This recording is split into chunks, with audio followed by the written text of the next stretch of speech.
ओम साई राम। शिरडी साई महिमा चैनल में आपका फिर से स्वागत है। आज भी मैं एक बाबा से जुड़ी एक खूबसूरत लीला सुनाने वाली हूँ आपको। ये लीला बहुत सुंदर है और बाबा की लीला तो सभी सुंदर होती हैं, लेकिन ये तो मेरे मन में जो चलता था वो बाबा कैसे दिखाए, उसका अनुभव कैसे दिए, ये आज मैं आपको बोलने जा रही हूँ। एक बार क्या हुआ, हम चारों हमारी फैमिली शिरडी गए। जब ये हुआ था तब मेरे मन में एक फीलिंग थी, जब भी मैं शिरडी जाती हूँ मुझे किसी न किसी रूप में बाबा दिखते हैं, ऐसी फीलिंग थी उस स्टेज पे मेरी। और मुझे सच्ची में बाबा किसी न किसी रूप में अपना होने का निदर्शन तो देते ही थे। वो स्टेज था जब मैं थोड़े लाइक साइट्स होते हैं ना हमारे ऐप्स, उसमें मैं बाबा के मैसेजेस फॉलो करती थी और एक फॉलो करती थी जिसमें बाबा ऐसे बैठे थे, बाबा के गोदी में एक छोटी बच्ची बैठी रहती है। ऐसे वाले पिक्चर्स भी मैं फॉलो करती थी और जब भी वो देखती थी ना वो पिक्चर, मुझे लगता था कि वो छोटी बच्ची मैं हूँ। मुझे ऐसी फीलिंग आती थी, हाँ बाबा मुझे बच्ची की तरह ट्रीट करते हैं। बाद में थोड़े दिनों के बाद मैं जब भी बाबा को कुछ क्वेश्चन आंसर्स रहते हैं ना बाबा के ऑनलाइन में, हम ऐसे ऑनलाइन माने या लाइक सेल फ़ोन में हम देख भी सकते हैं ना, सो ऐसे साइट पे जाके मैंने क्वेश्चन आंसर्स में कुछ आंसर्स पूछे और उसमें भी आया था, तुम मेरी बच्ची हो और तुम मेरी गोद में बैठी हो मेरी बच्ची की तरह, और जो भी तकलीफ़ें आए तुम्हारी ज़िंदगी में सह लेना, तुम्हारे कर्म बुरे कर्म सब कट जाएंगे, तब तुम्हें जाके अच्छी ज़िंदगी मिलेगी। और अगर नहीं चाहिए तो बोल दो, तुम्हें जो चाहे दे दूँगा और मैं चला जाऊँगी। मैं मन में ये सोच रही थी, नहीं नहीं नहीं नहीं बाबा, जो भी है आपकी गोदी में बैठी हूँ तो सब ठीक ही होगा। अगर कुछ गलत आया तो भी आप देख लेंगे, ठीक है। लाइक इंग्लिश में आया था, crush the like cleansing of your karmas, you are in my lap as my child, I will protect you and care for you, ऐसा आया था। ये हिंदी में जो भी मैं बोल रही हूँ वो सब इंग्लिश में आया था मैसेज। सो मुझे समझ गई थी कि मैं बाबा के गोदी में बैठी हूँ और जो भी अच्छे बुरे ज़िंदगी में कर्म हो रहे हैं मेरे ज़िंदगी में, होने दो, बाबा क्लेंस कर रहे हैं, ये क्लेंजिंग पीरियड है, चले जाने दो, मैं ऐसी फीलिंग में थी। और वो मैसेज भी क्लियरली आया था कि तुम मेरी बच्ची हो, मैं तुम्हें गोदी में बिठा के देख रहा हूँ, तुम्हें कुछ भी डरने की ज़रूरत नहीं है, ऐसी मैसेज थी वो। सो ये दोनों मैसेजेस मुझे, एक गोदी में बच्ची की तरह बैठना और ये जो बाबा जैसे बोल रहे हैं मैसेज के रूप में, वो ये दोनों बहुत याद थे मेरे। सो मुझे ऐसा ही लगता था। तो जब मैं शिरडी गई थी ना, तब हनुमान मंदिर भी गए थे, सब दर्शन से हो गए थे। बाद में हम चारों मिलके हनुमान मंदिर में जस्ट मैं एंटर की तो क्या देखती हूँ उस दिन, इट वाज सो एस्टोनिशिंग थी कि मैं एंटर होते हुए राइट साइड जो हनुमान मंदिर है ना, उसमें राइट साइड अंदर एक बाबा बैठे हुए थे, ऑलमोस्ट 5'10" या 5'11" के थे और बाबा जी बैठे हुए थे। सच्ची में साक्षात साईं बाबा थे वो बैठे हुए थे। कोई आजू बाजू जो भी हैं वो उनको शायद उतना देख नहीं पा रहे थे, बहुत कम लोग थे टेम्पल पे, लेकिन ज़्यादा देख नहीं पा रहे थे उनको, मीन्स उतना वाह बाबा बोल के कोई भी नहीं देख रहा था। सिर्फ मुझे ही लग रहा था कि ये बाबा बैठे हैं यहाँ। मैं तो सच्ची में बाबा थे वो, बाबा बैठे थे और जपमाला से नाम जाप, कुछ नाम जाप कर रहे थे। वो भी अंदर अंदर जाप कर रहे थे, बाहर कुछ नहीं सुनाई दे रहा था ना। वो बाबा जी मुझे देखे या मेरी फैमिली को देखे, कुछ भी ऐसे नहीं था, लेकिन अंदर ही अंदर आंखें बंद करके नाम जाप कर रहे थे।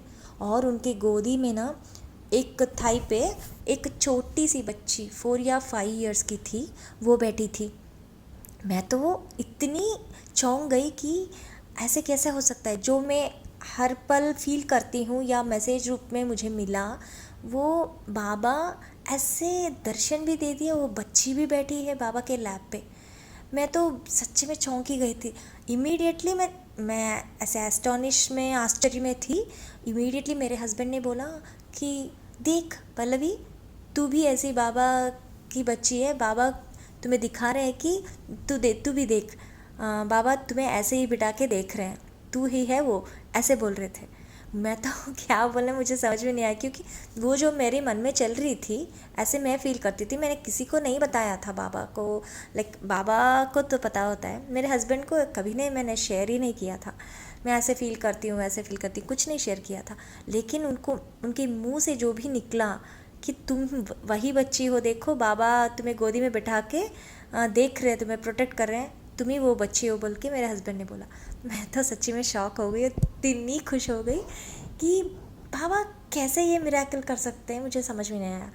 और बाबा बैठे थे उसके लैब में, उनके लैब में एक लैब पे एक 4 to 5 years की बच्ची बैठी थी ना, वो हनुमान जी के मुख पे ऐसे देख रही थी, फोकस्ड, जैसे हम मेडिटेट करते हैं आंखें खोल के ध्यान केंद्रित करते हैं ना, ऐसे हनुमान जी को ऐसे बिना पलक झपके ऐसे देख रही थी, श्रद्धा से, बहुत फोकस से देख रही थी। ओके, मैं हनुमान चालीसा बहुत रेगुलरली पढ़ती हूँ। वो हो गया।